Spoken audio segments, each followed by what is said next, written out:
Donald Trump اپنی مقبولیت کے نچلے درجے تک پہنچ گئے ہیں۔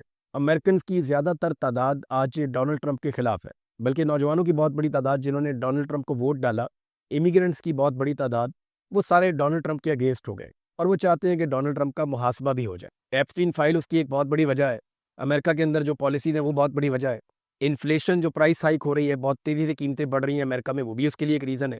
انتخابی معاملات الگ ہیں، اور ڈونلڈ ٹرمپ کے بین الاقوامی سطح پہ جو فیصلے اور بیانات ہیں اس سے بھی کوئی امریکن زیادہ خوش نہیں ہے۔ تو ایسی صورتحال میں ڈونلڈ ٹرمپ کی جو ریٹنگ ہے ان میں کتنا فرق پڑتا ہے، اس پہ فوکس کرنے کی ضرورت ہوگی۔ ہم دیکھیں گے کہ اس واقعے نے، کیونکہ پچھلی مرتبہ جب ڈونلڈ ٹرمپ پہ گولی چلی اور ڈونلڈ ٹرمپ نے بڑی مضبوطی شو کی تو اس میں ڈونلڈ ٹرمپ کو بہت فائدہ ہوا تھا، اور میں نے اسی وقت کہا تھا کہ اب اگر ڈونلڈ ٹرمپ زندہ رہا اور یہ الیکشن سے پہلے کوئی بہت بڑا معاملہ ادھر ادھر نہ ہو گیا تو ڈونلڈ ٹرمپ امریکہ میں الیکشن جیت جائے گا۔ دیکھیے امریکنز جو ہے نا وہ بڑی پراؤڈ نیشن ہے، وہ مضبوط رہنا، طاقتور رہنا وہ یہ بہت پسند کرتے ہیں۔ We are the super powers, ان کے اندر یہ چیز ہے۔ انہیں کھیلوں کے میدان میں بھی جیتنے کی عادت ہے، جی ہمیں پہلے نمبر پہ رہنا ہے، جنگ کے میدان میں بھی، ہر جگہ پہ۔ تو اس قوم کے اندر یہ چیز ہے اور وہ مضبوط آدمی کو، بہادر آدمی کو پسند کرتے ہیں، اور یہی ڈونلڈ ٹرمپ کے معاملے میں ہوا کہ جب ان کے اوپر پینسلوینیا میں اٹیک ہوا تو ان کی ریٹنگز بڑھ گئی تھی۔ اب دیکھنا یہ ہے کہ یہ والا واقعہ ان کی ریٹنگ کے ساتھ کیا کرتا ہے۔ اچھا، ایک دو چیزیں اور وہاں سے رپورٹ ہو رہی تھی، میں وہ دیکھ رہا تھا۔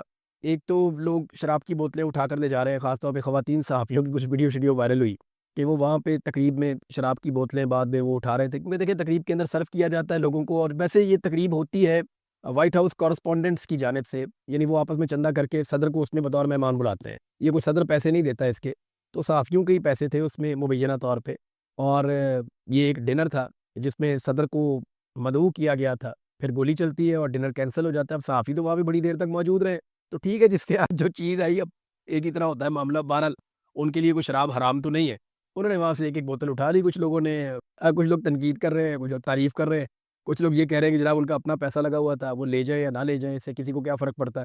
بہرحال یہ اس کے اوپر بڑی نکتہ چینی ہو رہی ہے کہ جس جگہ پہ کچھ دیر پہلے گولی چلی ہے اور ان کے صدر کی اور انتظامیہ کی جان خطرے میں تھی، اس کے بعد وہاں پہ صحافیوں کا رویہ کس طریقے کا تھا۔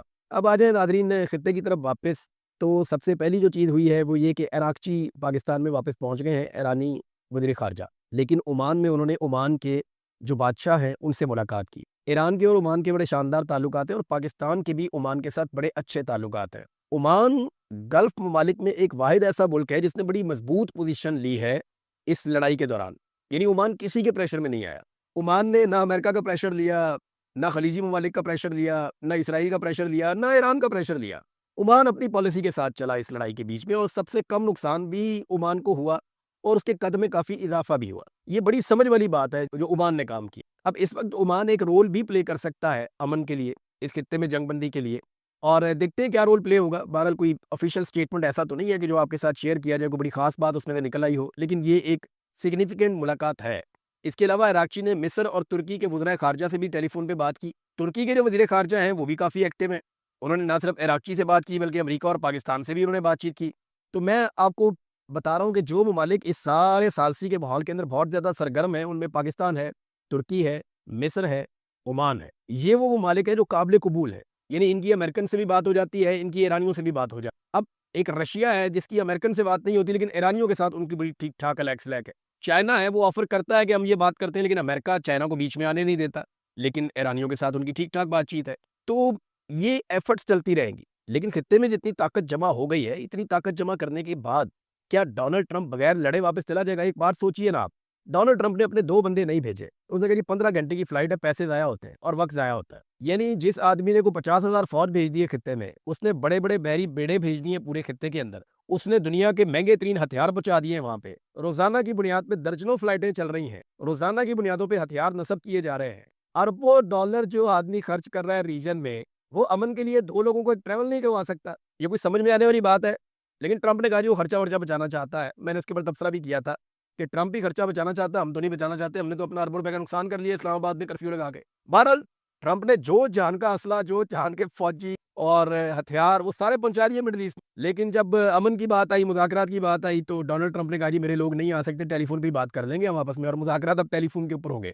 یہ دنیا کی تاریخ کے انوکھے مذاکرات ہیں کہ جو ٹیلی فون کے اوپر ہوں گے، اور ڈونلڈ ٹرمپ نے اس کی آفر بھی کر دی ہے کہ ایران کا جب دل کرے مذاکرات کا تو ہمیں ٹیلی فون کال کر لے۔ ایک اور بڑی مزے کی بات آپ کو بتاتا ہوں، اسٹیج کے اوپر سے نا جے ڈی وینس کو ڈونلڈ ٹرمپ سے پہلے ریسکیو کیا گیا تھا۔ وہ ویڈیو میں نے دیکھی ہے ابھی، پہلے جے ڈی وینس کو یہاں سے پکڑا شولڈر سے، اس کو کھینچ کے نکالا اور اس کو لے گئے وہاں سے.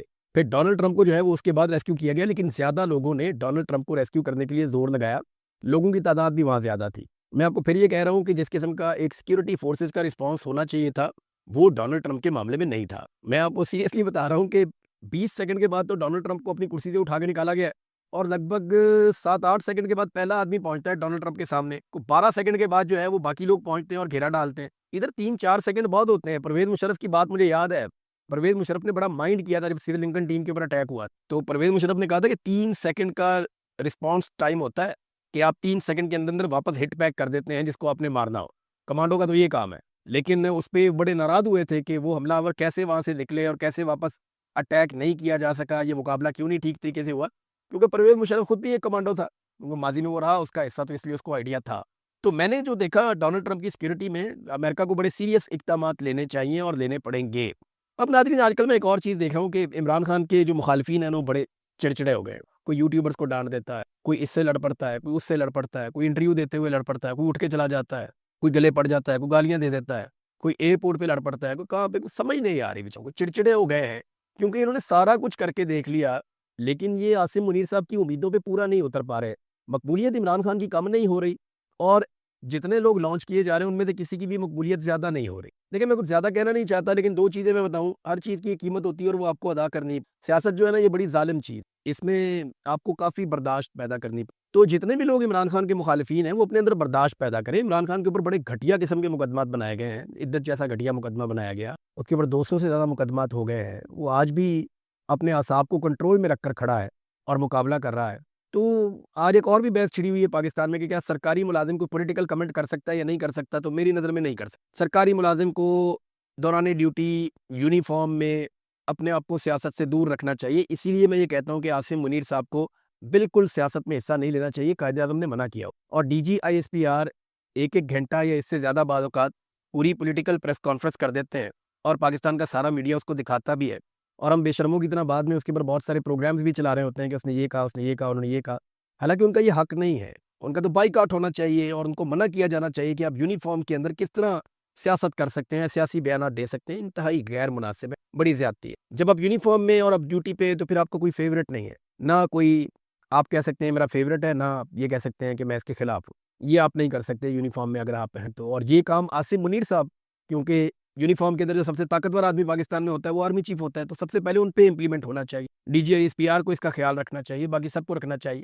جب آپ ایسے اس عہدے کو استعمال کرتے ہیں نا طاقت کے بلبوتے پہ، تو پھر یہ معاملہ نیچے تک جاتا ہے. اور دوسری بات یہ ہے کہ بطور قوم ہمارے اندر سے برداشت ختم ہوتی چلی جا رہی ہے. میں بھی اس کا ایک حصہ ہی ہوں، لیکن اگر آپ عوامی نمائندے ہیں تو پھر آپ کو بہت برداشت پیدا کرنی پڑے گی پاکستان جیسی سوسائٹی میں، کیونکہ سوسائٹی پولرائز بہت زیادہ ہو گئی. یہاں پہ حالات بہت خراب ہیں.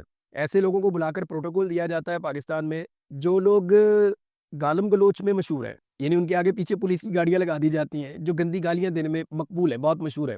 اور شریف خاندان انہیں اپنے ساتھ اٹھاتا بٹھاتا کھلاتا پلاتا ہے اور ان کو فالو کرتا ہے، ان کو پروٹوکول دیتا ہے. مریم نواز ہر اس آدمی کو فالو کرتی ہے جو گندی گالی دے سکتا. سوشل میڈیا کے اوپر بے شمار لوگ ہیں گندی گالیاں دینے والے، مریم نواز انہیں فالو کرتی ہیں. تو سیاست کے اندر جو ہے نا وہ برداشت ختم ہوتی چلی جا رہی ہے. میں ابھی یاسمین راشد صاحبہ کا ایک سٹیٹمنٹ میں دیکھ رہا تھا، ان کی پوسٹ ہے، انہوں نے بتایا کہ سب کی آنکھوں کے ساتھ کچھ نہ کچھ غلط کیا جا رہا ہے. سنم جاوید کے حوالے سے یہ رپورٹ ہوا ہے کہ ان کی دائیں آنکھ متاثر ہو گئی.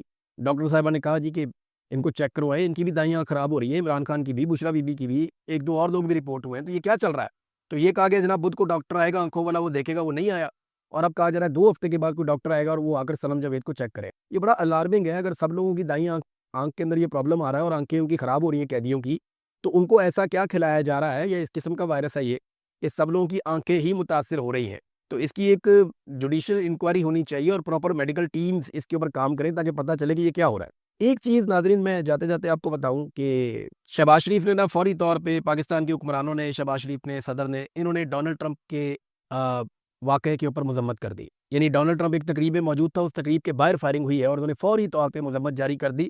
میرے خیال میں 1 گھنٹہ بھی پورا نہیں ہوا انہوں نے دڑا دڑ مذمتی بیانات دینا شروع کر دیے اور دعائیں شروع کر دیں ڈونلڈ ٹرمپ کے حق میں، نیک تمنائیں جاری کرنا شروع کر دیں ڈونلڈ ٹرمپ کے حق میں، اور مذمتوں سے بڑھی ہوئی جو ہے ٹویٹیں داغ دی 1 گھنٹے سے بھی پہلے. لیکن یاد رکھیے گا کہ جب آیت اللہ علی خامنائی شہید ہوئے ایران میں، تو یہ بہت دیر تک یہ کوئی اسٹیٹمنٹ دینے کے قابل نہیں تھے اور انہوں نے کوئی مذمت یا کوئی بیان جاری نہیں کیا تھا۔ جو مناب اسکول کے اندر 170 بچیاں شہید ہوئی 5 سال سے لے کر 7 سال تک، اس پہ شہباز شریف نے کیسا اور کب رسپونڈ کیا تھا، یہ بھی آپ چیک کر لیجیے۔ تو یہ غلامی والی سوچ ہے کہ ڈونلڈ ٹرمپ کو چھینک بھی آئے گی تو یہ زمین پہ جھک جائیں گے اور ان کی خدمت میں حاضر ہو جائیں گے، فرشی سلام کریں گے کہ ڈونلڈ ٹرمپ صاحب کو چھینک بھی نہیں آنی چاہیے، پورا اسلام آباد بند کر۔ لیکن اگر کہیں ظلم ہو جائے، زیادتی ہو جائے، بربریت ہو جائے حقیقت میں، تو ان کو بیان دینے میں کئی دن لگ جاتے ہیں، اندازہ کیجیے۔ اور یہ حقیقت ہے، شہباز شریف نے بتایا تھا کہ بیگرز کانٹ بی چوزرز، اور شہباز شریف کو اپنی اوقات کا بہت اچھے سے پتہ ہے،